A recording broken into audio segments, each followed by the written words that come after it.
ಸಸಿಗಳನ್ನ ಹಚ್ಚೋದ್ರ ಮೂಲಕ ಜನರನ್ನ ಇದರ ಕೂಲಿ ಕಾರ್ಮಿಕರನ್ನ ಉಪಯೋಗ ಮಾಡ್ಕೊಳ್ಳೋದ್ರ ಮೂಲಕ ಗಿಡ ಬಳ್ಳಿಗಳು ಇಲ್ಲಿ ಕನಿಷ್ಠ ಅಂದ್ರೆ 2.5-3 3,000 ಗಿಡಗಳು ಅದಾವೆ.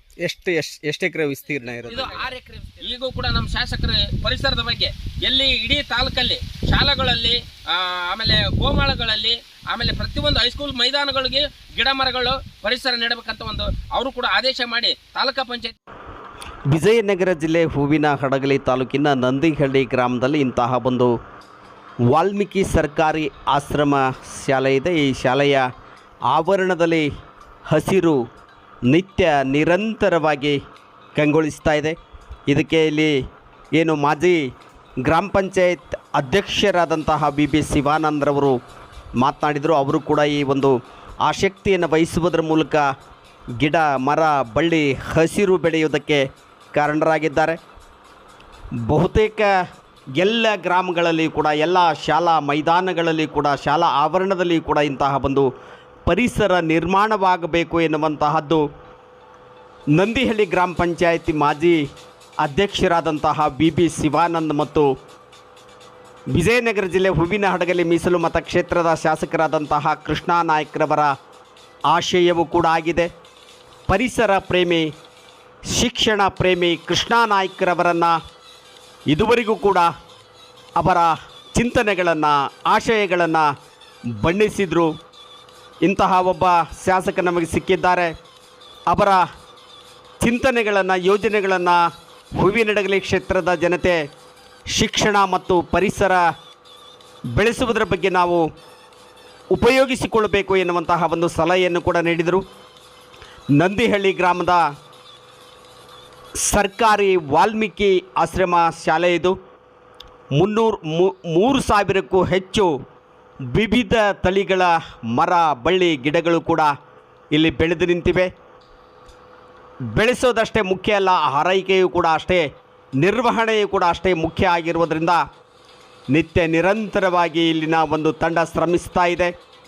ಬನ್ನಿ, ಗ್ರಾಮ ಪಂಚಾಯತ್ ನಂದಿಹಳ್ಳಿ ಗ್ರಾಮ ಪಂಚಾಯತ್ ಮಾಜಿ ಅಧ್ಯಕ್ಷರಾದಂತಹ BB ಶಿವಾನಂದ್ ಮತ್ತು ಅವರ ಸ್ನೇಹಿತರು ಮಾತನಾಡಿದ್ದಾರೆ. ಪರಿಸರವನ್ನು ಕುರಿತು, ಪರಿಸರ ಜಾಗೃತಿಯನ್ನು ಕುರಿತು, ನಾವ್ಯಾಕೆ ಬರಗಾಲವನ್ನು ಅನುಭವಿಸ್ತಾ ಇದ್ದೀವಿ, ಇಂತಹ ಒಂದು ಉರು ಬಿಸಿಲಿನಲ್ಲಿ ಇವತ್ತಿನ ಸಂದರ್ಭ ಜೀವನವೇ ಸಾಕು ಎನ್ನುವಂತಹ ಒಂದು ಪರಿಸ್ಥಿತಿಯನ್ನು ತಲುಪಿದ್ದೀವಿ ಅಂದರೆ ಗಿಡ ಮರ ಬಳ್ಳಿ ಎಲ್ಲವೂ ಕೂಡ ಇವತ್ತು ಭೂಮಿಯಿಂದ ಮಾಯವಾಗಿದೆ. ಮನುಷ್ಯನ ದುರಾಶೆಗೆ ಗಿಡ ಮರ ಬಳ್ಳಿಗಳೆಲ್ಲವೂ ಬಲಿಯಾಗಿವೆ. ಆ ಕಾರಣಕ್ಕಾಗಿಯೇ ಇವತ್ತು ಇಂತಹ ಒಂದು ಸಂಕಷ್ಟದ ಪರಿಸ್ಥಿತಿಯನ್ನು, ಬರಗಾಲದ ಪರಿಸ್ಥಿತಿಯನ್ನು ಎದುರಿಸುವಂತಹ ಸಂದರ್ಭ ಬಂದಿದೆ ಎನ್ನುವಂತಹದ್ದನ್ನು ಎಲ್ಲರೂ ಕೂಡ ಎಚ್ಚೆತ್ತುಕೊಳ್ಳಬೇಕಾಗಿದೆ. ಇಂತಹ ಒಂದು ದುರಂತವನ್ನು ಕಂಡಾಗಲೂ ಕೂಡ, ಇಂತಹ ಒಂದು ಸಂಕಷ್ಟದ ಉರಿಬಿಸಿಲು ಬಿರುಬಿಸಿಲನ್ನು ಕಂಡಾಗಲೂ ಕೂಡ ನಾವು ಇನ್ನೂ ಜಾಗೃತರಾಗದೆ ಹೋದರೆ ಮುಂದಿನ ದಿನಮಾನಗಳಲ್ಲಿ ದೊಡ್ಡ ದುರಂತವನ್ನು ಎದುರಿಸುವಂತಹ ಕಾಲ ಕೂಡ ಬರಬಹುದು. ಬನ್ನಿ, BB ಶಿವಾನಂದ್ರವರ ಮಾತುಗಳನ್ನು ಕೇಳೋಣ. ಇದಕ್ಕೆಲ್ಲ ಹಣ ಎಲ್ಲಿಂದ ಸಂಗ್ರಹ ಆಯಿತು, ಯಾವ ದುಡ್ಡು ಬಳಕೆ ಆಯಿತು ಅನ್ನೋದ್ರ ಬಗ್ಗೆ ಈಗ ಶಿವಾನಂದ್ ಅವರು ನಮ್ಮೊಂದಿಗೆ ಮಾತನಾಡ್ತಾ ಇದ್ದಾರೆ. ಶಿವಾನಂದ್ ಅವರೇ, ಏನಿದೆಲ್ಲ ಹೇಗೆ ಸಾಧ್ಯ ಆಯಿತು? ಸರ್, ನಾವು 2008ರಲ್ಲಿ ಗ್ರಾಮ ಪಂಚಾಯತಿ ಮೆಂಬರ್ ಇದ್ದೆ. ಮೆಂಬರ್ ಆದಮೇಲೆ ಅಧ್ಯಕ್ಷ ಆದೆ. ಈಗ ಸಾರ್ವಜನಿಕವಾಗಿ ಎಲ್ಲ ರೀತಿಯ ಅನುದಾನಗಳು ಬಂದು ಜನ ಉಪಯೋಗ ಮಾಡ್ಕೊಂಡ್ರು. ಕಟ್ಟಡ ಗಿಟ್ಟಡ ಮನೆಗಳು ರಸ್ತೆಗಳು ಆ ರೀತಿ ಎಲ್ಲ ಮಾಡ್ಕೊಂಡ್ರು ಕೂಡ ಜನ ಯಾರನ್ನ ಸಹಿಸೋದಿಲ್ಲ. ಹಂಗಾಗಿ ಆ ಕಡೆ ನನಗೆ ಆಸಕ್ತಿ ಕಡಿಮೆ ಆಗಿ ಗಿಡ ಮರಗಳ ಬಗ್ಗೆ ಬೆಳೆಸಿದೆ. ಅಂದ್ರೆ ಇಲ್ಲಿ ಒಂದು ನೆಮ್ಮದಿ, ಆಕ್ಸಿಜನ್, ಆಮ್ಲಜನಕ, ಪ್ರಾಣಿ ಪಕ್ಷಿಗಳು, ಆಮೇಲೆ ಎಲ್ಲಾ ರೀತಿಯಿಂದ ನೆರಳು. ಇವತ್ತಿನ ವಾಸ್ತವ ತಾವು ಕೂಡ ನೋಡಿದ್ದೀರಿ. ಕೊರೋನಾ ಸಂದರ್ಭದಲ್ಲಿ ಎಷ್ಟು ಜನ ಆಕ್ಸಿಜನ್ ಇಲ್ದಲೇ ನೆರಳಾಡಿದ್ದಾರಂತಂದು. ಅದಕ್ಕೆ ಈ ಕಡೆ ಸ್ವಲ್ಪ ಗಮನ ಹರಿಸಿ ತೋಟಗಾರಿಕೆ ಇಲಾಖೆ, ಫಾರೆಸ್ಟ್ ಇಲಾಖೆ, ಆಮೇಲೆ ನಮ್ಮ ಸಮಾಜ ಕಲ್ಯಾಣ ಇಲಾಖೆಯಿಂದ ಇಲ್ಲಿ ನಂದೇಳಿ ಹಾಲಪ್ಪನವರು 2002ರಲ್ಲಿ ಒಂದು ಆಶ್ರಮ ಶಾಲೆಯನ್ನು ತಂದು ಕೊಟ್ರು. ಇದು ಒಂದು ಬೀಳು ಬಿದ್ದು ಸರ್, ಜಿಗ್ಚಾಲಿ ಗಿಡಗಳು ಬೆಳೆದತ್ತು. ಅವನ್ನೆಲ್ಲವನ್ನು ತೆಗೆದಾಕಿ ನಾನು ಪಂಚಾಯತಿ ಮೆಂಬರ್ ಅಧ್ಯಕ್ಷ ಆದಾಗೆ ಇದಕ್ಕೊಂದು ಕಾಂಪೌಂಡ್ ಅಂತ ತಂದ್ವಿ. ಆ ಕಾಂಪೌಂಡ್ ಕಟ್ಕೊಂಡು ಗಿಡ ಮರಗಳನ್ನ ನಾವು ಮನೆ ಮಕ್ಕಳಿಗಿಂತ ಹೆಚ್ಚಾಗಿ ಫಾರೆಸ್ಟ್ ಇಲಾಖೆಯನ್ನ ಬಳಕೆ ಮಾಡ್ಕೊಂಡ್ವಿ. ಫಾರೆಸ್ಟ್ ಇಲಾಖೆಯಿಂದ ಗಿಡಗಳನ್ನ ತರ್ಸ್ಕೊಂಡು ಹಾಕಿದ್ವಿ.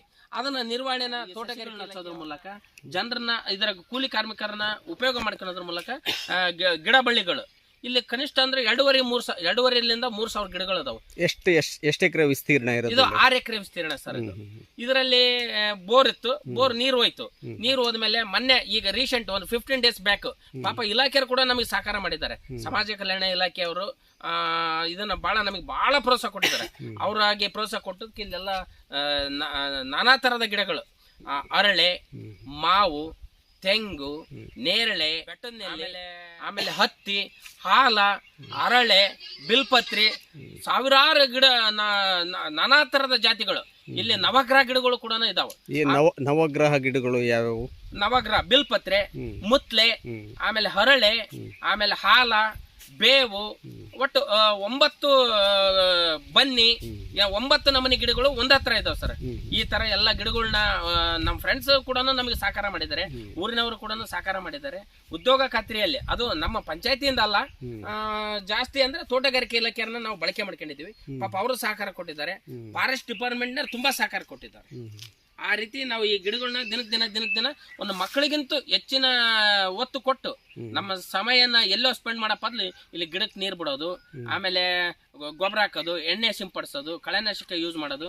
ಮತ್ತೆ ಸಮಾಜ ಕಲ್ಯಾಣ ಇಲಾಖೆಯಿಂದ ನಾವೇನ್ ಮಾಡಿದ್ವಿ, ಗಿಡ ಮರಗಳು ಹಾಳಾಗ್ತಾವ ಅನ್ನೋ ಒಂದು ಉದ್ದೇಶದಿಂದ ನಮ್ಮ ಒಬ್ಬರು ಆತ್ಮೀಯರ ಫ್ರೆಂಡ್ಸ್ ಇದ್ರು, ಅವ್ರ ಒಳ್ಳೆ ಗಿಡ ಕಟಿಂಗ್ ಅದು ಇದು ಬಹಳ ಅವ್ರಿಗೆ ಸ್ವಲ್ಪ ನಾಲೆಡ್ಜ್ ಇತ್ತು. ಅವ್ರನ್ನ ಆ ಸ್ಯಾಲ್ರಿ ಕೊಡೋದ್ರ ಮೂಲಕ ಒಬ್ರು ನೇಮಕ ಮಾಡಿಕೊಡ್ರಿ ನಿರ್ವಹಣೆಗಾಗಿ ಅಂತ ಕೇಳ್ಕೊಂಡ್ವಿ. ಪಾಪ ಅವರು ನಮಗೆ ಸಹಕಾರ ಮಾಡಿಕೊಟ್ರು. ಆಮೇಲೆ ಈಗ ನಮ್ಮ ಶಾಸಕರನ್ನ ಕೇಳಿದ್ವಿ, ಸರ್ ಇದು ಒಂದು ಇಡೀ ತಾಲೂಕಲ್ಲಿ ಒಂದು ಮಾಡಲ್ ಆಗಿ ಪರಿವರ್ತನೆ ಆಗಬೇಕು, ತಮ್ಮ ಅನುದಾನವನ್ನು ಕೊಡ್ರಿ ಸರ್ ಅಂತ ಕೇಳಿದ್ಕ ಅವರು 2 ಕೋಟಿವರೆಗೆ ಅನುದಾನ ಕೊಡಕ್ಕೆ ಇದನ್ನ ಮಾಡಿದ್ದಾರೆ. ಆಲ್ರೆಡಿ 33 ಲಕ್ಷ ಈಗ ಬಿಡುಗಡೆ ಮಾಡಿದ್ದಾರೆ ಶಾಸಕರು. 33 ಲಕ್ಷ ಬಿಡುಗಡೆ ಆಗಿದೆ. ಇವತ್ತಿನ ಬಂದು ಎಸ್ಟಿಮೇಟ್ ಮಾಡ್ಕೊಂಡು ಹೋಗಿದ್ದಾರೆ. ಆಮೇಲೆ ರಸ್ತೆಗಳು, ಪ್ಲೇ ಕಿಟ್ಸ್ಗಳು, ಆಮೇಲೆ ಐ ಲ್ಯಾಂಪ್ಗಳು, ಆಮೇಲೆ ಸುಣ್ಣ ಬಣ್ಣ ಗೋಡೆಗಳಿಗೆ. ಶಾಸಕರು ನಮ್ಮ ಅಡಗಲಿ ತಾಲೂಕಿನ ಶಾಸಕರು ಕೃಷ್ಣನಾಯ್ಕ ಸರ್ ಅವರು ನಾವು ಕೇಳಿದ ಒಂದೇ ಮಾತಿಗೆ 2 ಕೋಟಿ ರೂಪಾಯಿ ಅನುದಾನವನ್ನ ಇದನ್ನ ಮಾಡಿದ್ದಾರೆ. ಆಲ್ರೆಡಿ DMF ಫಂಡ್ ನಿಂದ 33 ಲಕ್ಷ ಬಿಡುಗಡೆ ಆಗಿದೆ. ಆಲ್ರೆಡಿ ಸಂದೇಶಗಳು ಕಳಿಸುವುದು ಇಂಪಾರ್ಟೆಂಟ್ ಅಲ್ಲ, ಈ ರೀತಿ ಬಂದು ಇನ್ವಾಲ್ವ್ ಆಗಿ ನಾನು ಅವರಲ್ಲಿ ಕೇಳೋದಷ್ಟೇ. ಮೊನ್ನೆ DC ಸಾಹೇಬ್ರಿಗೂ ಕೂಡ ಅದನ್ನೇ ಹೇಳಿದೆ, ಸರ್ ಅವರು ಕೂಡ ಒಳ್ಳೆ ಅನುಭವಸ್ಥರಿದ್ದಾರೆ, ಎಕ್ಸ್ಪೀರಿಯನ್ಸ್ ಒಳ್ಳೆ ವರ್ಕರ್ ಇದ್ದಾರೆ ಸರ್. ನೀವು ಎಲ್ಲಾ ಸಂದೇಶಗಳ ಮೂಲಕ ಪ್ರತಿಯೊಂದು ಅಧಿಕಾರಿಗಳಿಗೆ 2-3 ಗಿಡಗಳನ್ನು ನೆಡುವ ಒಂದು ಕಾರ್ಯಕ್ರಮ ಹಮ್ಮಿಕೊಡ್ರಿ, ಹಳ್ಳಿಗೆ ಒಂದು ಜಾಥಾ ಬಿಡ್ರಿ. ಗಿಡ ಮರ ನೆಡೋದ್ರಿಂದ ಇವತ್ತು ಮಳೆ ಇಲ್ಲ, ಬೆಳೆ ಇಲ್ಲ, ಮನುಷ್ಯ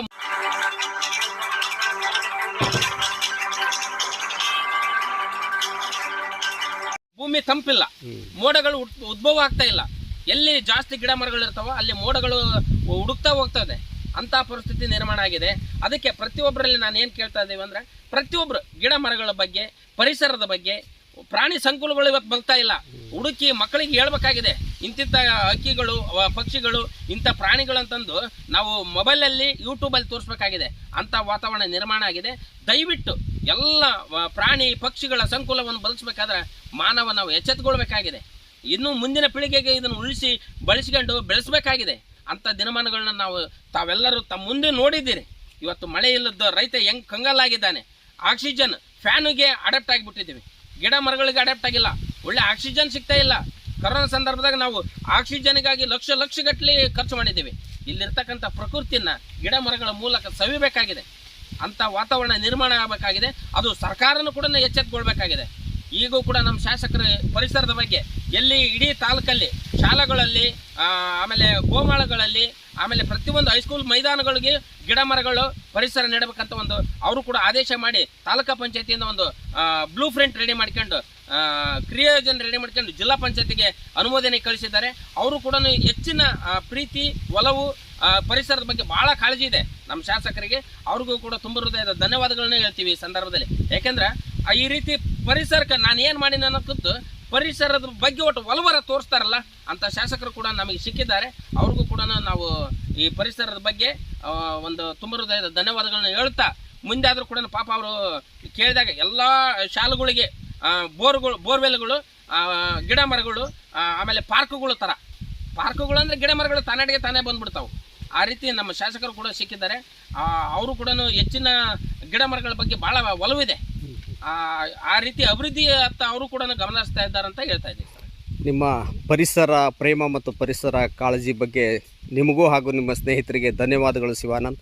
ಇದನ್ನು ಕೇವಲ ನೆಡುವುದಲ್ಲ, ನಿರ್ವಹಣೆಯೂ ಕೂಡ ಭಾಳಷ್ಟು ಒಂದು ಕಾಳಜಿ ವಹಿಸುವಂತಹದ್ದು, ಎಲ್ಲ ಮರ ಗಿಡಗಳು ಕೂಡ ಬೆಳೆಯಲಿ, ಫಲ ನೀಡಲಿ ಎನ್ನುವಂತಹ ಒಂದು ಆಶಯವನ್ನು ವ್ಯಕ್ತಪಡಿಸ್ತಾ ಇದ್ದೀವಿ. ನಮಸ್ಕಾರ. Thank you sir.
ಮೋರೇನಾಯ್ತು, ನೀರು ಹೋಗ್ಬಿಟ್ಟೆ.